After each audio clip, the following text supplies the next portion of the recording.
Welcome to Bisexual Killjoy. I'm Bailey, and this is Lynn. We're so happy you're here. And today we are talking about Bisexual Health Month. And this episode is called, Am I a Healthy Bisexual? Lynn, what is the most bisexual thing you have done since I saw you last? I think the most chaotic bisexual thing I've done has been I started kickboxing.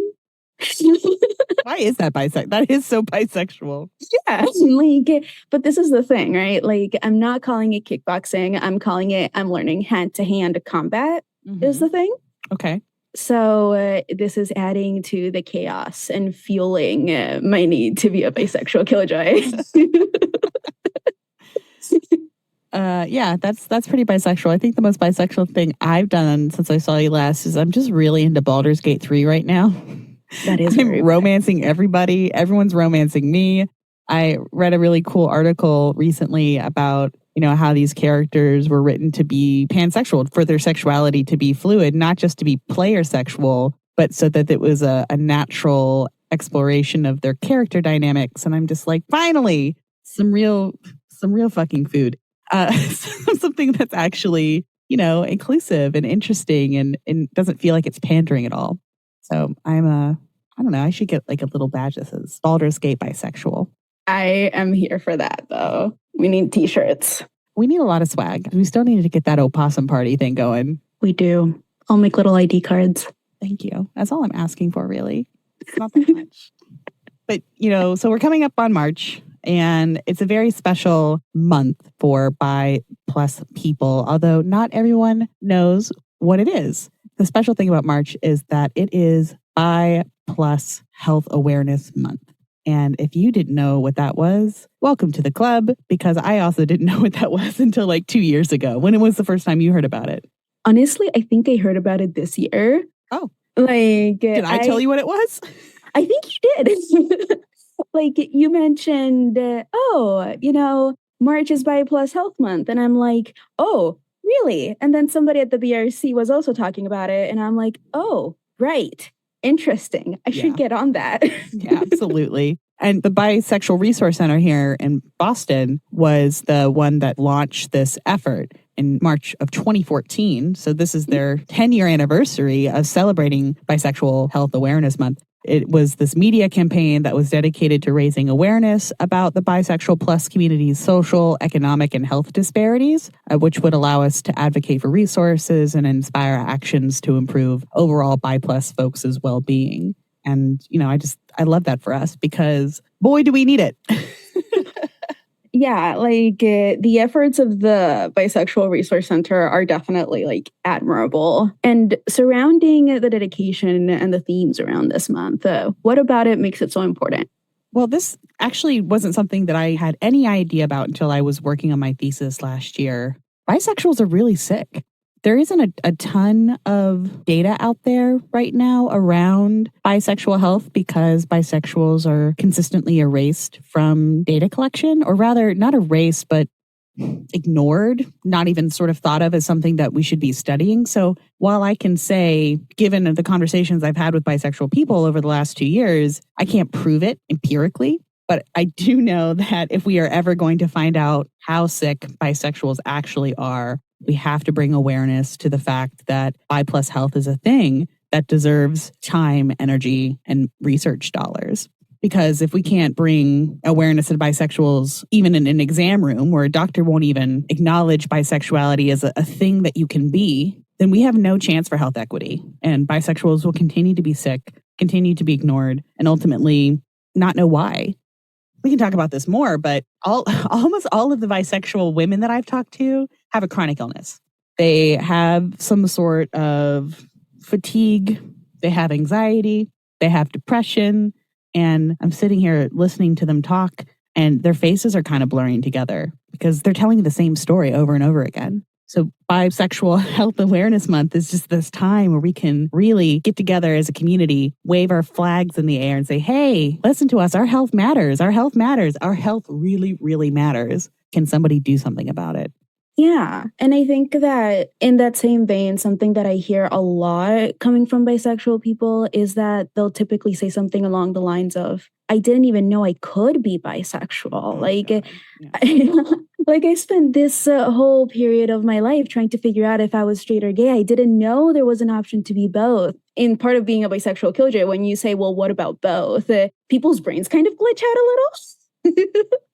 and Absolutely. and that's for us, for ourselves who are actively experiencing that feeling. I can't imagine what it must be like for a healthcare provider, knowing that there aren't enough resources for bisexual people and it's totally invisible in their brains and in the charts that both is an option. There's something there about, yeah, like bisexual visibility is super important, but also like bisexual recognition. Bisexuality is an option. Bisexuality exists. Bisexuality is whole. People are bisexual. Whether or not I'm in the room, bisexuality still exists. Yeah, bisexuality doesn't disappear as soon as I'm alone. I'm bisexual 24 hours a day.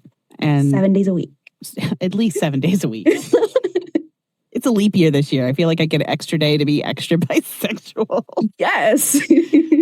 So I really don't think people realize how sick bisexual people actually are because the numbers surprise me. But let's acknowledge the fact that the data set is small. You know, we only have a couple of studies that have been published in the last 20 years. Thankfully, a growing amount of research is being done because more bisexual researchers are getting in the field. I promise you, this is like no straight people are getting in the field. Like, I'm going to study bisexual health. The bisexuals are doing it for themselves, like they do everything else. There was this really interesting study that I was reading. I think it was the Dyer and Feinstein report from 2017 that found that bisexual women were more likely to have mood and anxiety disorders when compared to heterosexual and lesbian women. And the number is substantial. So say 58% of bisexual women experience some type of mood disorder, 47% of lesbians, and 32% of heterosexual women. Like, that's significant. Those number differentials make you pause and say, why is that? Is it because bisexuals are inherently unstable because of their flexible sexuality? No. Oh my God. I mean, that's certainly something that would come to mind, right, in a conversation. Bi women are crazy is definitely a stereotype that I have to fight against. Not because I'm crazy or have a mood disorder, but just when I tell people I'm bi, they immediately make some assumptions about me. I often find that the assumption that kind of surrounds me like a cloud is if they're bi, they're bipolar. Oh, God. And like, there's a lot there about the stigma and the misunderstanding around all of these different kind of disorders, but also the casual diagnoses based on nothing other than just like desire is really confusing to me. I mean, that being said, people outside of the community need to mind their business when they say, oh, bisexuals are bipolar. It means immediately that you are bipolar. But 58% of bi plus women having some type of mood disorder is really high. There's something there that needs to be studied so that the underlying issue can be addressed and people can get the assistance they need. Similar numbers for anxiety. Bisexual women in that study had higher rates of anxiety than lesbians or heterosexual women. Why is that? What I think is actually horrifying and interesting in a bad way is bisexual women are a higher rate for sexual assault than lesbians or heterosexual women. Why is that? And, you know, you can have a biphobic person come into the room and say, oh, it's because they're really promiscuous and they're asking for it. Ma'am, have all the seats. Like, that's the Dyer and Feinstein paper was talking about childhood sexual assault. Bi plus women are at a higher risk of this happening to them before they're even 18. Why? Why is that? Why isn't anybody studying that? And the people that are, why aren't they getting the funding they need to study that so we can put interventions in place to make sure that those numbers go down? So why aren't bi women being protected? And I can't even talk about male-identified bisexuals and the rates of their mood disorders or their anxiety because those numbers aren't out there, the ones I haven't found. I read a lot of bisexual studies and the data just isn't there as much. So let's think about all these people who are being left behind by researchers because they're just not considered. Their health concerns aren't considered because they don't exist in their minds. I'm going to put a heavy, sarcastic quotation mark around that. Yeah. And I think that when I started thinking about the whys and the reasons and the causes, we touched on this, I think, a little bit on our last episode, but we spoke a little bit about gaslighting and how bisexuals are so very often gaslit into that's not something that you experience, that is not something that's real. Like, I have no idea what you're talking about, or even like worse, victim blaming. And what that does to ourselves, like in the importance of community, because how is it that heterosexual people and monosexual people overall, with the insistence of no, that's not a thing, you're just confused, you just need to make a choice. If you can choose, why not just choose the easy option? Whatever that means in the scenario that you're in. I think that that does something really profound that is not helpful to anyone and can really contribute to these numbers. Well, yeah, there's the surprising amount of research that is being done about the impact of erasure, of internalized bi-negativity, of internalized bisexual erasure. It's hard to put into words what that actually feels like for someone who is not a bi plus person. I can't sit here and explain to you how it feels to sit in a room full of other queer people. And we go around the room and we talk about our lives, our health concerns. And everyone's talking about, these aggressions that they face in their life or their health concerns. And I'm sitting here being like, should I be in this room right now? I have troubles. Are my troubles valid? Do I need to make space for other people? And that act of consistently making space and making space and making space, what's left but like this giant empty hole, right? And when people talk about loneliness and feelings of hopelessness, personally, that's what this internalized bi negativity feels like. It's like this thing that cannot be filled. Yeah, and how silence speak volumes. I work in a gender and sexuality resource center. And among the different resources that we have a little guide for life as LGBT, when in reality, what the guide really says is a guide for lesbian and gays. Yeah. We have a guide for transgender youth. This past semester, I was thinking about this and I pitched it to my boss and I was like, hey, we should have a bisexual resource guide. We should have something for bisexual people. And one of our interns is very close to finishing it up. And when I saw that, I almost cried because I knew it was a good idea, but I didn't sit down to think about the impact it's going to have it alongside our trans resource guide, to have it alongside our LGBT resource guide. About how many times have I gone to these centers and been like, maybe this isn't really the space for me because it's quiet and silent and maybe I should make space for others. Mm-hmm. Yeah, I've been thinking about space a lot, especially as we come into March and we as advocates make more conscious effort to take up space as bisexuals. Because I went to the PCP this past week, actually. It's the first time I've gone in a while. I am very fortunate to have insurance, but over the summer, I didn't have insurance. So finally back on that train and scheduled. I had to wait a while to finally meet my PCP, which was I didn't have any pressing concerns, but I go in, it's with a new health center. Before I was going to the Boston Medical Center Family Center, which is considered a safety net hospital, which I have always gone to safety net hospitals. That's where I feel comfortable. But as a person who now has good insurance, it didn't feel right to continue taking up space at a place like that when other people need those resources more. So now I go to Atrius, which is affiliated with Harvard. It was a really good experience. And I think it's because of a couple of things. One, they have so much staff. They have people willing to help you the whole way through. And then when I was doing my pre-interview paperwork, they asked for sexuality. Wow. It wasn't even gay, lesbian, bisexual. It had a lot of nuance to it and a space to write in your sexual identity if you identify as something else. I have only seen that. I saw that at the Boston Medical Center. I saw it here, but no other time in my life have I seen it. And I've talked to plenty of people who identify as bisexual who have never been able to disclose their sexuality. And they asked me in my actual PCP with my doctor, she asked me if I had an open relationship or if I had more partners than just my husband. And it was super non-judgmental. And I don't think she asked me because I marked I was bisexual. I think it's just like a question that they ask. But there was just something about that made me feel safe. Like, yeah, I'm a monogamous person, but thank you for asking. And I told her, like, thank you for asking that question because not everyone has a monogamous partner structure. And if you don't ask that question, they're not going to tell you. And what health issues aren't they bringing up because of that?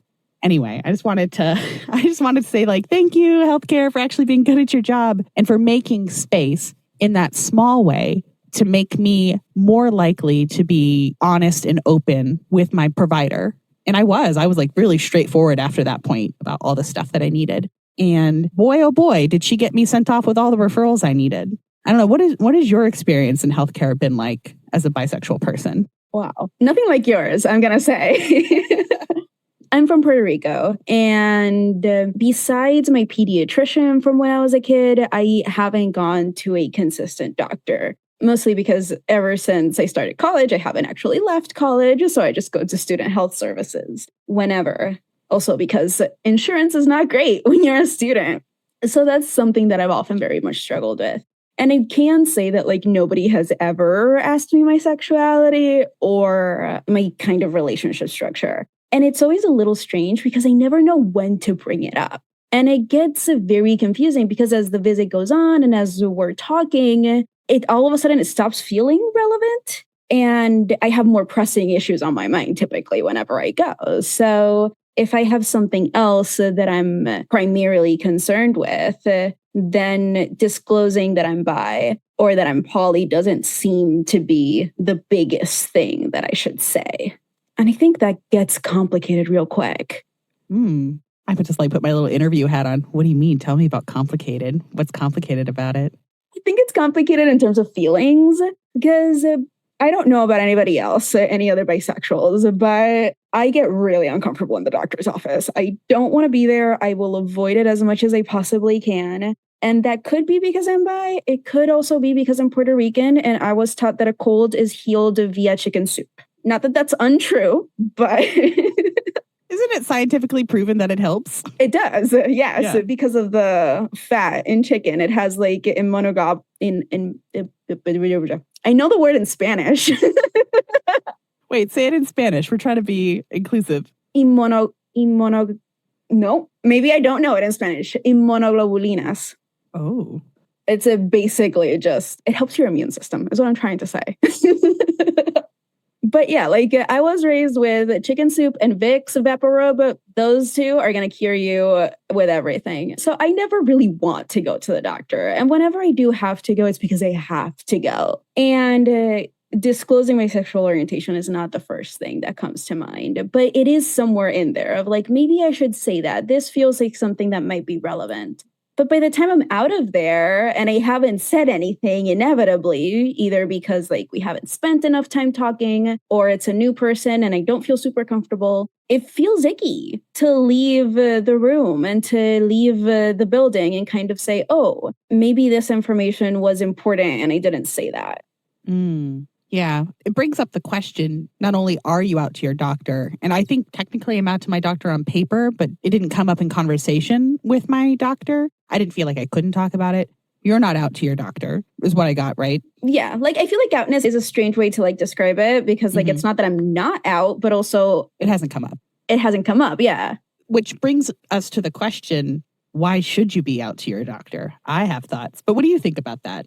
You know, I think that what first comes to mind, and I know that with the HIPAA and all the things, I don't super know how that works. But the first thing that comes to mind is just the data, the database, the data set. Like if anybody requests information from any given like doctor, or if those things get uploaded somewhere, I don't know. I feel like it's important to have that written down. It's important to have it for the stats. And I also think that it's important because, and this has come up when I talk to fellow bisexual folks, where my bisexuality informs more than just my sexual activity, right? It informs so much more than just who am I sleeping with. And that feels important to mention to my doctor.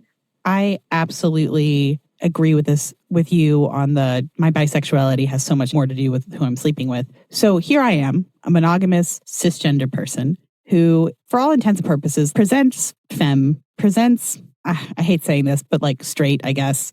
I still think that it is important for me to come out. So here's the thing about advocacy, gentle listeners, that if you are in a safe space, if you are in a position of power, meaning you do not think that you will lose coverage or you will receive poor care for coming out, you should come out to your doctor, whether it's on paper or whether it's just like casually saying, hey, BT dubs, I'm bisexual. Please note that in my chart. For the sake of other bi plus and other queer people in general who do not feel safe coming out, who do not feel like they feel like their doctor will treat them differently because they come out to them as queer. This is a representation thing. This is a data thing. This is, eventually doctors will say, man, I sure do have a lot of bisexuals in my office these days. What's special about them? What's different about them? And this could encourage them to actually educate themselves about bisexuality and the health risks that we have, which goes back to like mental health and substance use, and also my pet theory, which is chronic illness, and saying, how could I better support my bisexual patients, my pansexual patients? Could I ask them questions about, do you have anything that you want to talk about today? Oh, you noted bisexuality in your chart. Is there anything around that you'd like to discuss with me right now? No? Feel free to bring it up always. Or to talk about sexual health care, just like anything really. So coming out to your doctor, to me, is really important if you can, just to start a conversation, to have the doctor start asking questions. I'm always a resource for a doctor if they've got questions about bisexuality. I literally walk around to educate people about bisexuality. Yes. But I also know that it's not an option for everyone. The last couple of weeks, actually, I've been talking to people who identify as bisexual, queer, some form of non-monosexuality, to ask them, what do you want from your doctor? What do you need from your doctor's experience that you're not getting right now? Do you want to take a guess what the number one thing is? Don't. I just want to hear. No, come on. Just like a little, just a guess. Like a little guess. I guess. I don't know. Validation, maybe? Close. Validation is one of them, but it's don't make assumptions. Don't make assumptions about me when I tell you I'm bisexual. Don't assume that I'm going out every night, having orgies, lots of unprotected sex, that I am very bipolar and I am getting on top of anything that moves. I mean, some of us do that, which is totally valid. Something I should feel comfortable talking about with my doctor. But don't assume that bisexuals are inherently deviant and out to get whatever they can. And that made me really sad. Don't make assumptions being the number one thing, not, like do my lab work on time. Don't make assumptions about me. Yeah. And I mean, I totally get that because in non-doctor contexts, there have been moments where, and I don't typically have the idea of coming out living in my head, but sometimes I'll say it and it'll be the first time that I'll say, yeah, I'm bi in a group of people. And I can feel the difference in the air. I can feel the cogs turning and the assumptions being made and oh, you're one of those. And I can imagine how difficult that's got to be to anticipate that very same feeling with someone that you're being extremely vulnerable with. Yeah. I mean, let's talk about vulnerable. I went to the PCP and the gynecologist this week. It was time. And I have to say that I always prefer a woman to perform my PAP. And I was very lucky to get a nurse practitioner to do my PAP this time. And she was really, I don't know what kind of trauma classes this lady was taking, but their intake form requested, are you sexually active? If yes, does your partner have a vagina or a penis? And I have never seen that question on a medical form before. That's so, I don't know, just took the whole gender thing out of it. So affirming. Yeah. On so many levels, it is so affirming. I'm sure that there was, there may be a third and fourth answer that we could also put on that. But at the same time, I was just so pleasantly surprised to see that. So anyway, I go to the back. I do tell my nurse practitioner that I am bisexual. And she says, oh, okay. I see here that you are married, that your partner has a penis. Are you sexually active with anyone else? No judgment. Simple question. I said no. She said, okay, do you want STI testing today?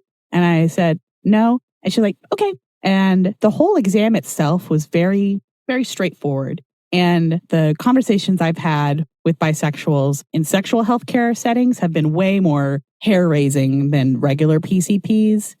They go and have sexual healthcare visits that are very invasive. Some of them straight up sound to me like assault. But this woman was so gentle with me. She warmed up all of the materials. She told me exactly what she was doing. She said, "Are you comfortable? This is what it's going to feel like. I'm touching you with my hand," and just communicated the whole time. The way this is relevant to bisexual healthcare is if all doctors and providers could take on this level of care, they would have much more honest conversations with their patients. Their patients would feel way more comfortable disclosing, like, "Oh, yeah, I'm bisexual. I am married, but I also have all of these other partners. I'd like STI testing," because there's no judgment there. And then you're telling me exactly what you're doing. And guess what, Lynn? This took no extra time out of this lady's day to be kind and communicative. It was just a part of her spiel. She was with me for a total of 15 minutes, and she did all of that and made me feel, oh, okay, maybe the gynecologist isn't that bad. Oh, maybe I need to make sure I come here on time and not wait until I'm like, do I need a new IUD? Anyway, I'm very passionate about healthcare, and I'm very passionate about like bisexuals in healthcare because we deserve compassion. We deserve to be treated like humans and told exactly what is happening to our bodies at all times. Everybody deserves that, of course, but especially bisexuals who, again, are at higher rates for traumatic events happening to us. So we need that extra layer of communication. Do you have anything to add to that? Yes. I love that. And I love that this experience for you felt so warm. And in that same vein, it takes a lot of the guesswork out of it. I feel like a lot of times we'll go to the doctor, and even when we're talking about health related subjects outside of the doctor's office, there's a lot of euphemisms and a lot of assumptions happening behind the questions and behind the answers.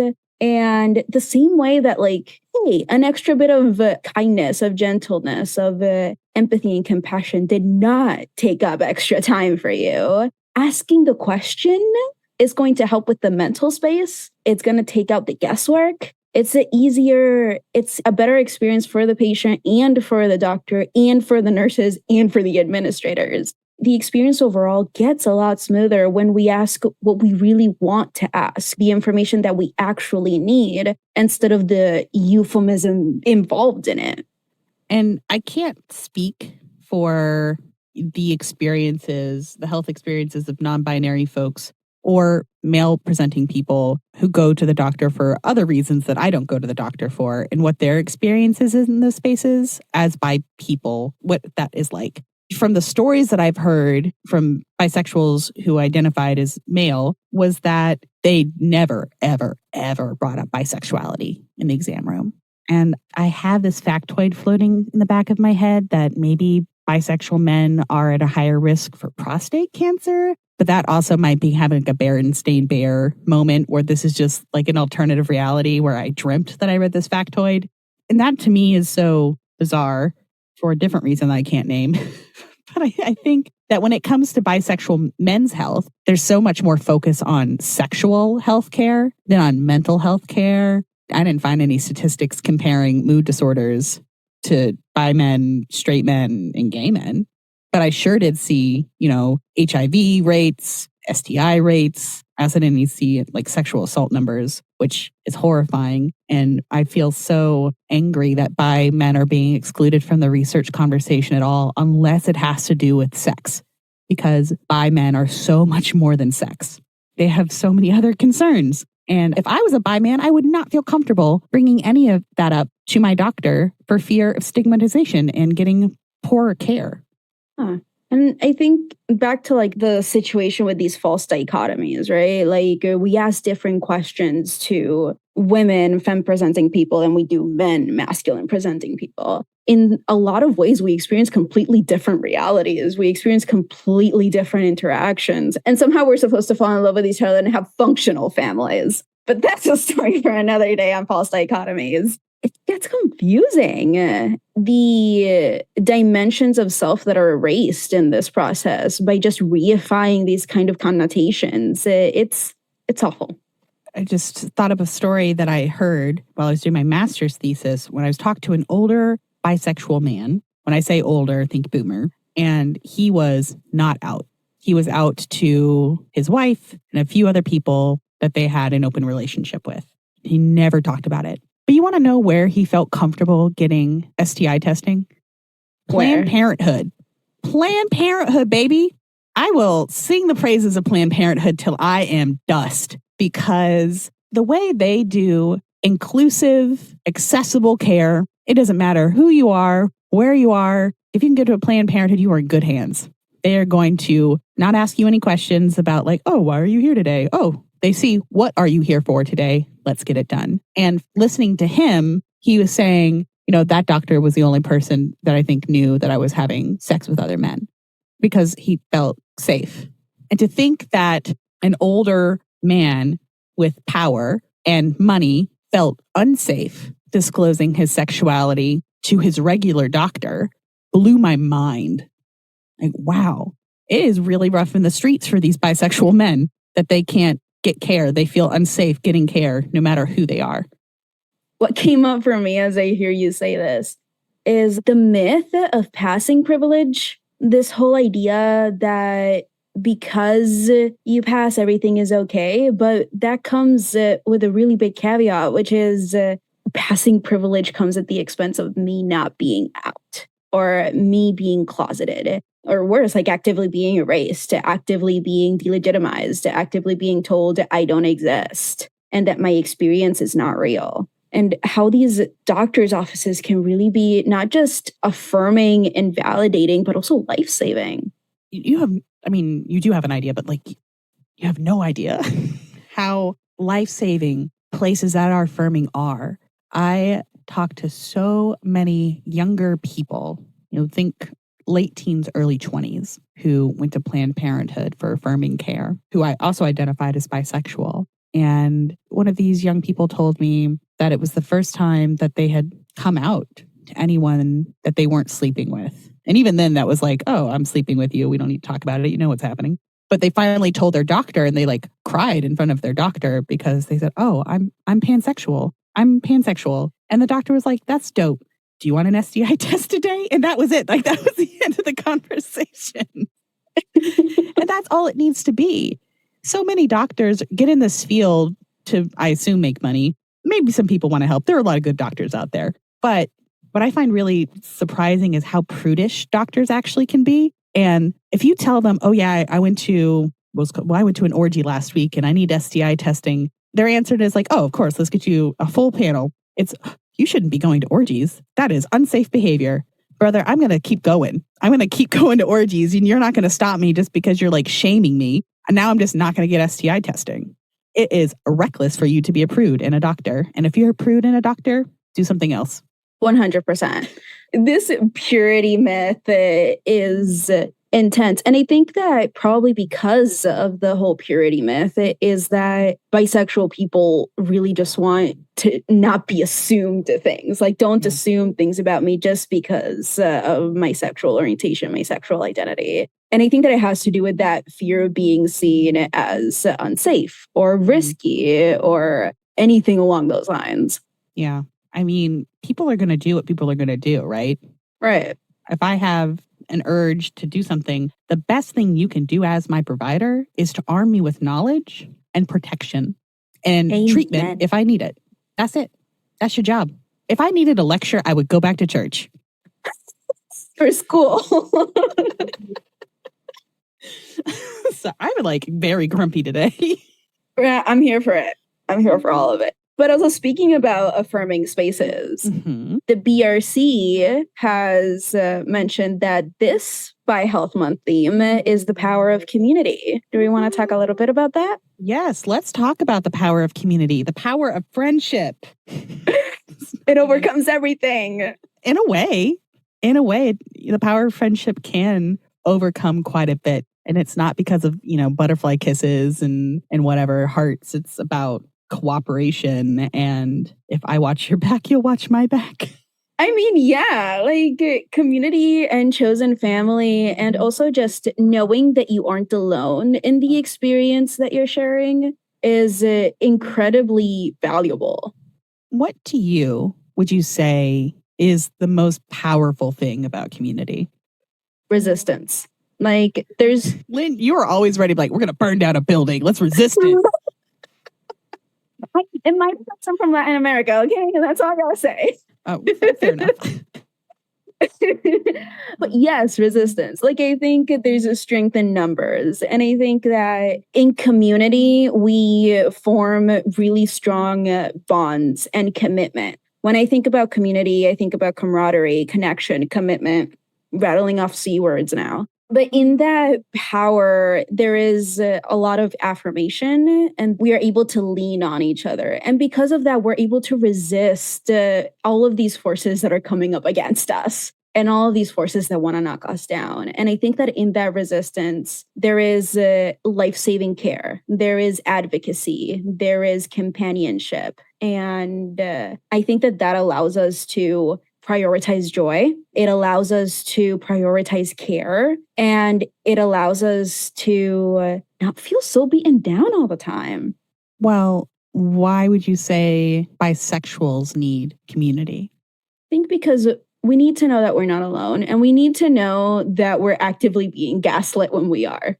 I think that one of the most dangerous parts in coming to terms with your own experience and your own identity and your own desire is that for bisexual people, this tends to fluctuate a lot. Like, it's fluid. It's a fluid experience. And we understand that it's messy now. We understand that it's going to be messy in the future. And we're willing to put in the work to work through the messiness in the future. And I think that it's important to validate that struggle amongst each other. Bailey, I cannot tell you the amount of conversations I've had with bi plus folks where they will come to me and they will say, Lynn, I'm just having a really big struggle because I thought I was cis, but right now I'm experiencing a lot of I really like androgynous clothing, and I feel really euphoric when they use he, him pronouns on me, and I'm having a struggle. Or they'll say, I have a crush on this girl, but I really love my boyfriend. I'm not attracted to him, but I thought that I could only be gay or straight. And just a sincere moment of sitting with the person and saying, I understand, I have been there. And it took me a while to understand that bisexuality was a possibility and that it does not need to be fixed. I don't need to experience 50-50 attraction, whatever that means. Yeah. It's a spectrum. Permanently.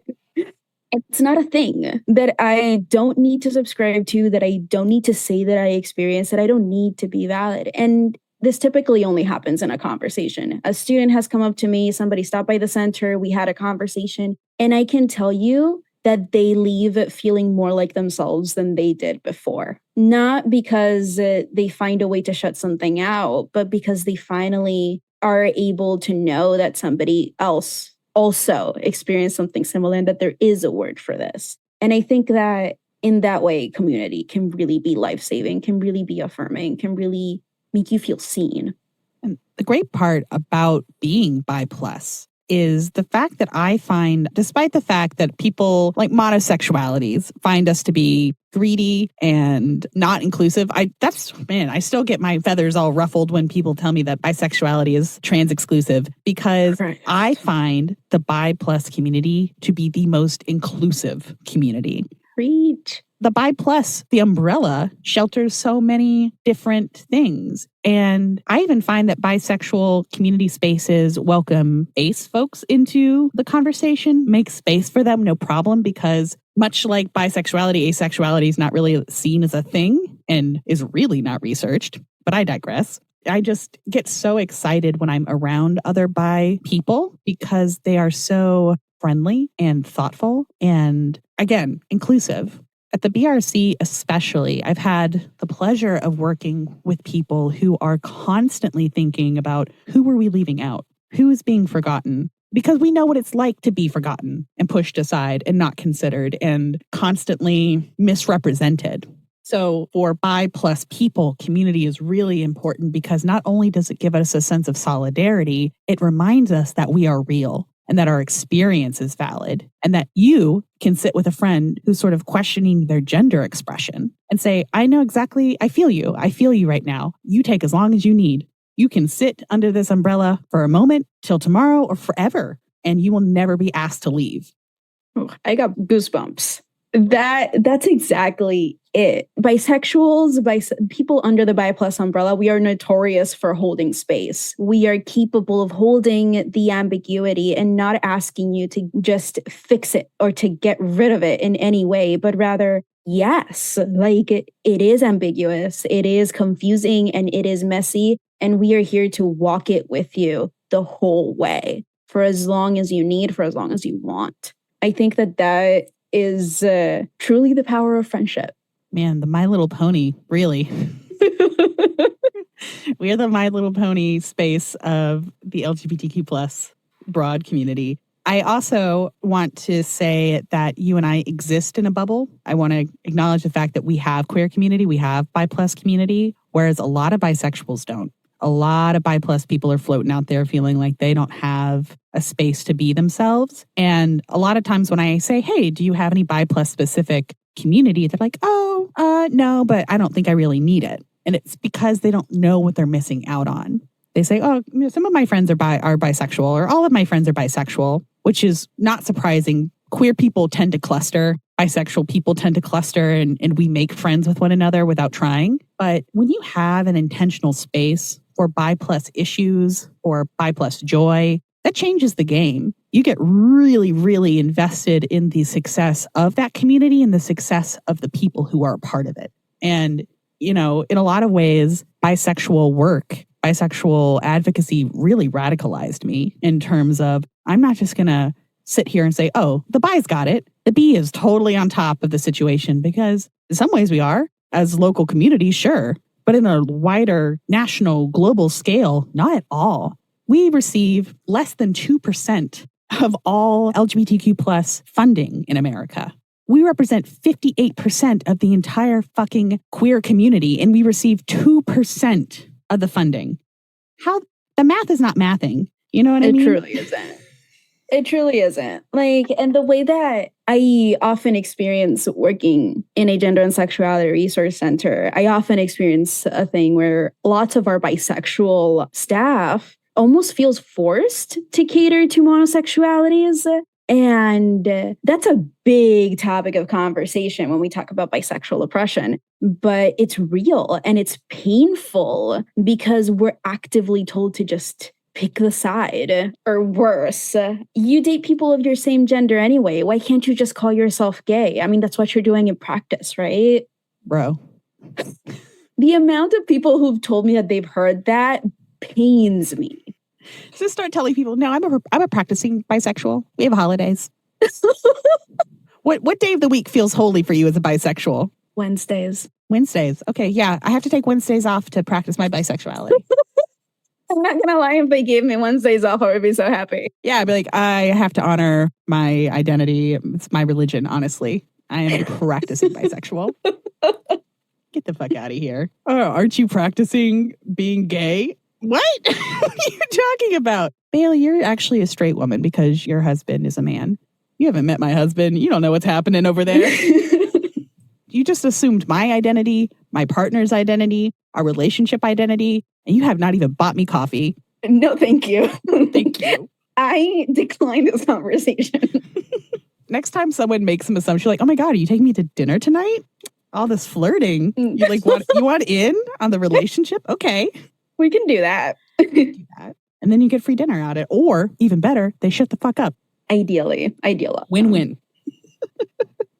So we're talking about what is powerful about community. Since we know what the power of connecting to other bisexual people is, why would you say it is important for those who don't have that community to find other bi plus people? Because they deserve it.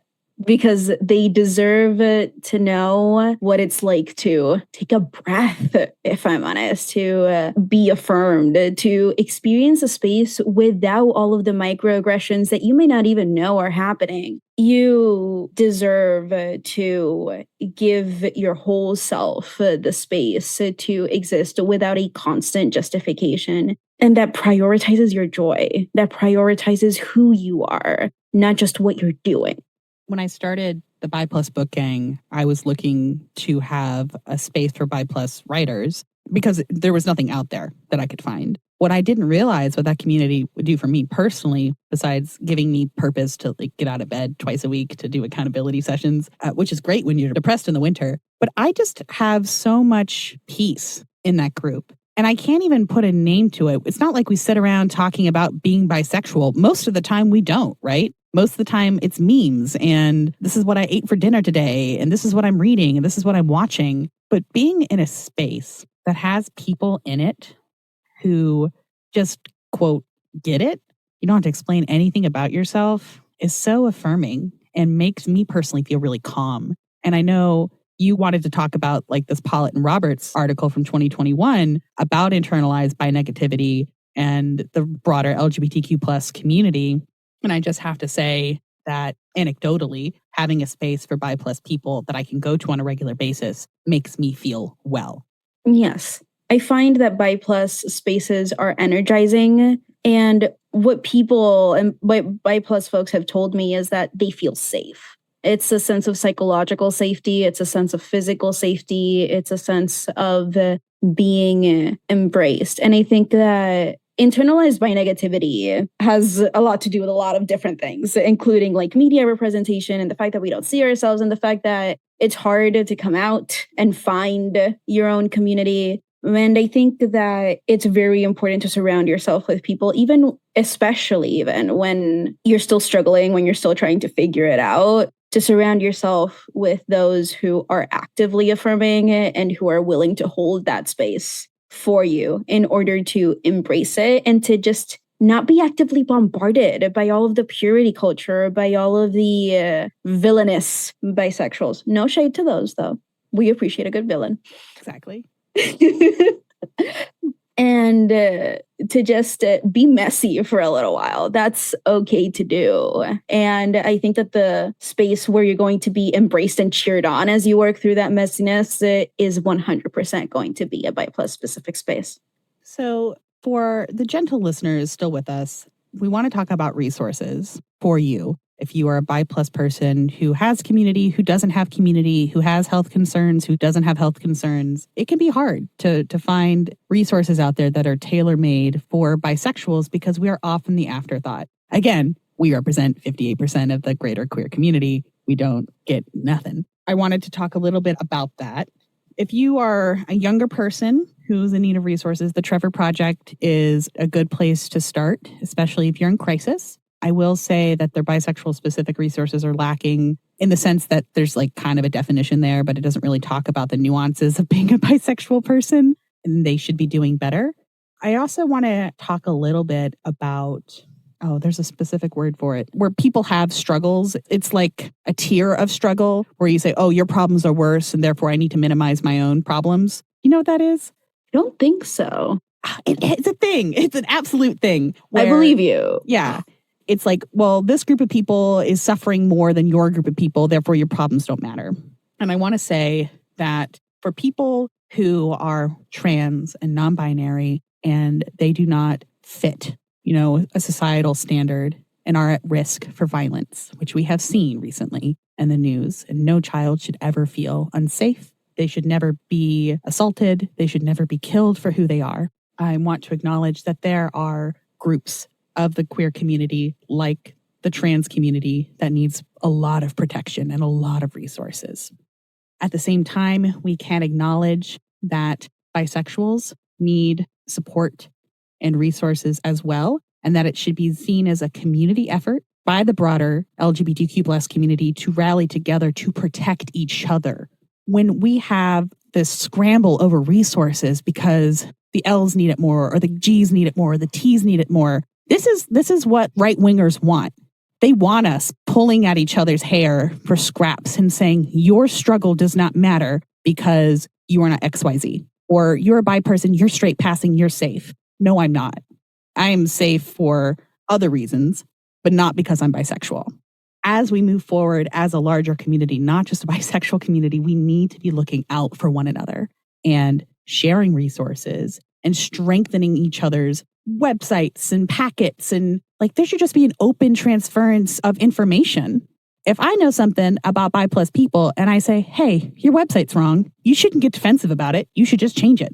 Because guess what? I'm the bi plus person. I'm an authority on this matter. So last summer, I worked with the Bisexual Resource Center on a fabulous team to collect bisexual resources around America. So state by state. Surprise, surprise, there are not a ton of resources out there for us. There are some queer centers that have a bisexual meetup that might get together or a Facebook group here or there, but there's not a ton of stuff when you compare it to gay and lesbian groups. I'd love to see that change. But if you are looking for information about housing, about legal counsel, about access to food, and a whole other host of stuff, we'll link it in the show notes. But the Bisexual Resource Center does now have a state-by-state bisexual resource guide that you can avail yourself on. And if you find in your state that there isn't a whole lot, check out the states around you. And if you know of a resource, add it to the website because, again, we should be collaborating. We should be sharing information so that our community can get stronger and healthier.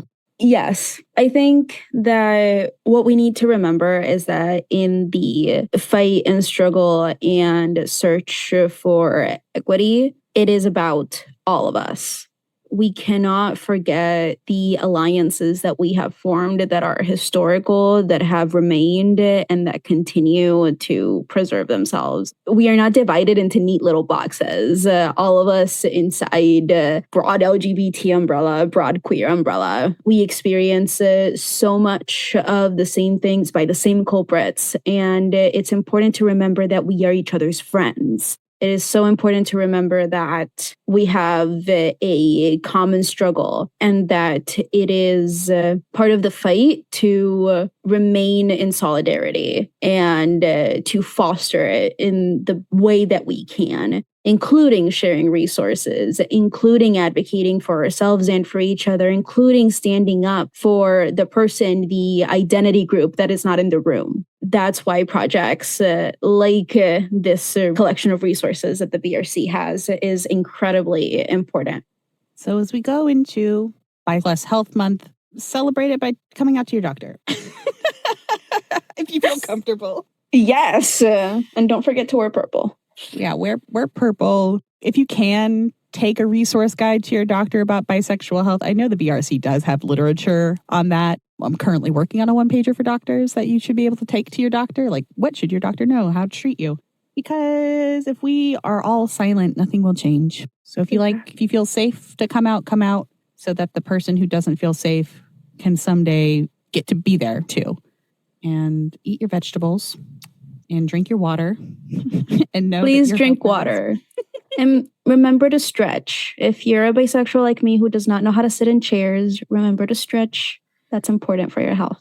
Oh my God. Yeah, my hip flexors are constantly just in a state of lock because I'm always crisscross applesauce. Just 100% of the time. Are you crisscross applesauce right now? I was earlier. I have to switch because I was not smart and I got an office chair with handles, which means I can't sit comfortably crisscross applesauce. Personally just got that TikTok chair that has no handles and it's got like the wide behind one. I can crisscross all day. Get the one with wheels. It's a game changer. It really is. So Bailey, one last question for you. Yeah. Are you a healthy bisexual? Define healthy. No, seriously, what do you mean? Well, purposefully broad. No, I'm not a healthy bisexual. I have ADHD that was diagnosed very late in life. I thought I had anxiety and depression the whole time, but I was just a non-diagnosed ADHDer. And once I started taking Ritalin, I felt a lot better. I didn't have my Ritalin for 3 months because of the supply issue. Now I do, feeling much better. I'm trying to walk more, which is, I have to remind myself that it's a privilege to be able to walk. And so I should get out there and get some sunshine on my skin, but it's hard when it's cold. I need to drink more water. But I am healthy in the sense that I will fight my doctor if they do not acknowledge who I am as a person. So yes, in that sense, I am a healthy bisexual. What about you, Lynn? Are you a healthy bisexual? I think that I'm working towards it. I think that the kickboxing has played a really great part. I mean, hand-to-hand combat training has played a really big part in this. I have been consistently exercising every morning for like 2 months now. So I am very proud of this bisexual person here. And I have been eating breakfast for like 3 months now in a row consistently.